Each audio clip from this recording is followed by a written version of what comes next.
Oke, benar, memang sangat mengkhawatirkan dan sangat kasihan ya. Tapi dengan perilaku kasar mereka, dengan perilaku tidak terima kasihnya mereka, yang membuat warga Indonesia ini marah, pemerintah harus segera mengambil keputusan untuk segera memulangkan mereka. Apalagi plot twist banget ternyata mereka penyelundup dari Bangladesh.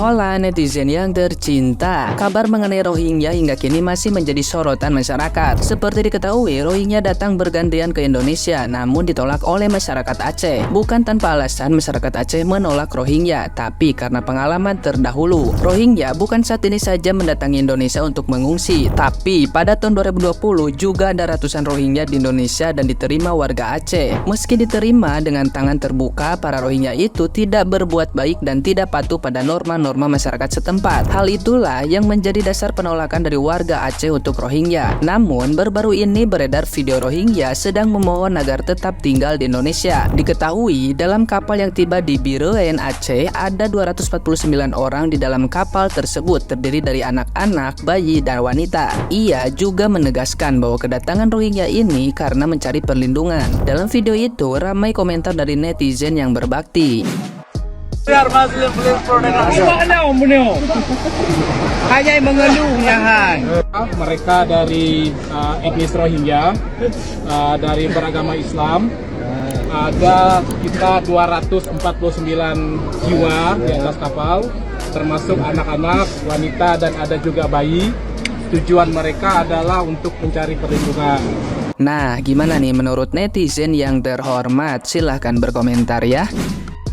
Lucu rasanya kawan, bila ada sekelompok orang, dalam hal ini pengungsi Rohingya, berdemo di negara yang bukan negara mereka sendiri. Karena mereka pada dasar tidak memiliki hak apapun di negara yang notabene bukan negara mereka. Dan lucu rasanya bila mereka berani melakukan itu bila tanpa ada fasilitas dan perlindungan dari negara ataupun lembaga tertentu. Tidak mungkin rasanya kawan. Jadi pengungsi itu datang tidak kebetulan, ada yang memfasilitasi dengan kepentingan tertentu dari negara tertentu, dari lembaga tertentu untuk kepentingan tertentu ya. Jadi kita semua harus menyadari hal tersebut. Jangan sampai tanah tumpah darah kita diambil alih oleh pengungsi yang notabene yang sebelumnya diusir di beberapa negara. Pengusiran dari beberapa negara pasti memiliki sebab, tidak mungkin ujuk-ujuk mengusir. Karena yang mengusir mereka menyadari ada kepentingan tertentu di balik pengungsi itu datang. Oke, sadari itu kawan. Aduh, pede banget demo pula ya. Ini ratusan warga Rockmi ini demo di Makassar berhadapan dengan polisi. Diajak ngobrol pula. Coba kalau yang demo itu warga Konoha, pasti udah ada water cannon ya. Pas ada kawat duri, didorong-dorong, dipush pula kan, didorong. Ini malah diajak ngobrol. Ini sudah kehilangan nalar. Waktu saya tinggal di Itali dan di Inggris ya, warga asing itu takut loh berjumpa ketemu dengan polisi atau diberhentikan pula di jalan sama polisi, diminta dokumen. Takut, meskipun mereka punya dokumen itu sah dan valid, tapi tetap ada segan dan hormat dan rasa ketakutan gitu. Itu namanya tamu negara gitu kan. Ini enggak, pede banget gitu. Ya mungkin suruhan kali ya. Kalau orang pede biasanya itu ada backingan gitu. Nah seharusnya ini bukan demo di jalanan, karena kalian tidak punya hak sebagai warga negara Indonesia. Kalau saya WNI ya. Dan kedua, kalian juga itu harusnya ke Yayasan UN Spirits kalau memang ada masalah, kalau memang ada sesuatu yang kalian ingin utarakan. Terus bisa juga ke konsulat Myanmar, mungkin ada di Makassar, gue nggak tahu, atau ke kedutaan besar Myanmar yang ada di Jakarta, atau hubungi agen kalian yang waktu kalian masuk ke sini dengan agen atau calo mungkin seharga 14 juta rupiah satu orang, ya hubungi mereka. Jangan turun ke jalan karena ini sangat tidak pantas dan sangat tidak sopan ya. Jadi tolong ya, harusnya itu lebih tahu diri ya. Terima kasih Rockmini ya, semoga rocknya semakin mini.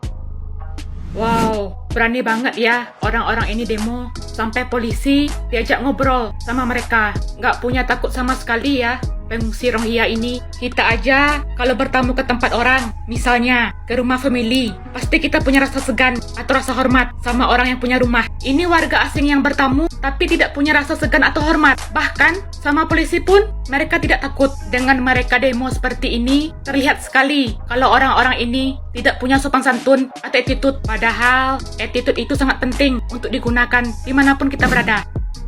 Yang macam begitu mau dikasih pulau, ini udah keterlaluan banget guys. Sebenarnya gue bingung awalnya mau ngebahas kasus ini dari mana. Cuma kalau misalkan warga Rohingya tetap dibiarin, kita nggak bakal pernah tahu apa yang terjadi ke depannya guys. Kayak menurut gue ini kasus tuh udah parah banget guys. Dan kalau misalkan dibiarin, ini bisa menjadi bom waktu. Parahnya itu bukan cuma di pengungsi doang, tetapi dari beberapa pihak dari kita maupun lembaga-lembaga luar yang menurut kita tuh kocak. Kayak ada beberapa pihak yang bilang dengan enaknya, ya dikasih pulau aja. Kayak aduh, gue bahlul, lu kira zaman dulu nenek moyang kita banting tulang, keluarin darah, keringat, semangat mereka buat merdekain negara ini buat apaan? Cuma buat pulau ini giveaway doang. Oke deh, kalau misalnya kita ngomongin kemanusiaan, kalian tahu nggak sih, ternyata selama ini di Sidoarjo itu udah ada rusunawa yang disediakan oleh pemerintah untuk beberapa pengungsi Rohingya yang mau udah lama di Indonesia guys. Dan itu dikasih uang tunjangan sebesar 1,2 juta rupiah. Dikasih uang tunjangan 1,2 juta rupiah per bulan guys. Dan itu pun masih banyak yang gak bersyukur, bahkan bilang gak cukup. Astaga. Bahkan yang gue denger dari rusunnya itu pun udah proper guys. Maksud gue itu udah dapet kamar, udah dapet kasur, bahkan di beberapa kamarnya juga udah TV guys.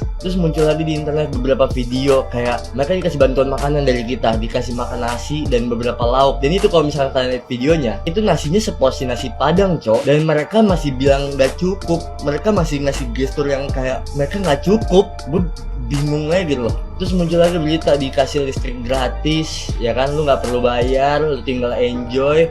Cuma perkara mati lampu cok, cuma perkara mati lampu bentar, itu pengungsi Rohingya itu ngancur-ngancurin fasilitas di rusun Taman Sidoarjo. Kaca-kaca dipecah-pecahin, terus bangunannya itu dirusak. Bayangin aja cok, gimana kita nggak geram denger kayak gitu?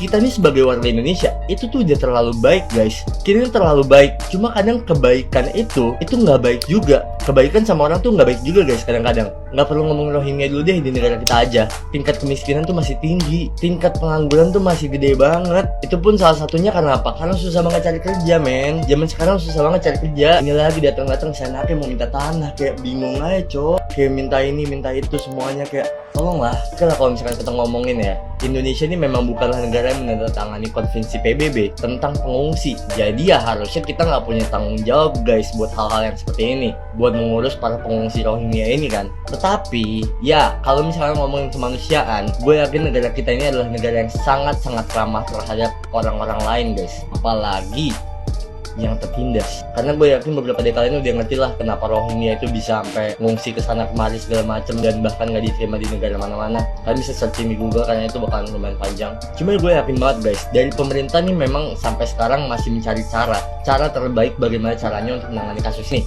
Bahkan kemarin presiden kita aja baru-baru ini sudah mengeluarkan statement akan menindak tegas karena adanya indikasi TPPO guys, dimana TPPO adalah tindak pidana perdagangan orang. Jadi kemarin ada muncul di berita pihak-pihak yang menyelundupkan warga-warga Rohingya ini ke Indonesia itu meraup keuntungan tuh sampai MM-an. Wah ini kalau bener nih kacau banget men, sumpah. Ya gue harap dan kita pasti berharap ya guys ya, semoga pemerintah ini cepet-cepet bisa menangani kasus ini sebaik mungkin, memberikan solusi yang sebaik mungkin. Karena walaupun begitu ketika dikasih hati mintanya jantung, menurut gue itu udah keterlaluan banget sih. Ya semoga kasus ini bisa cepet-cepet diselesaikan.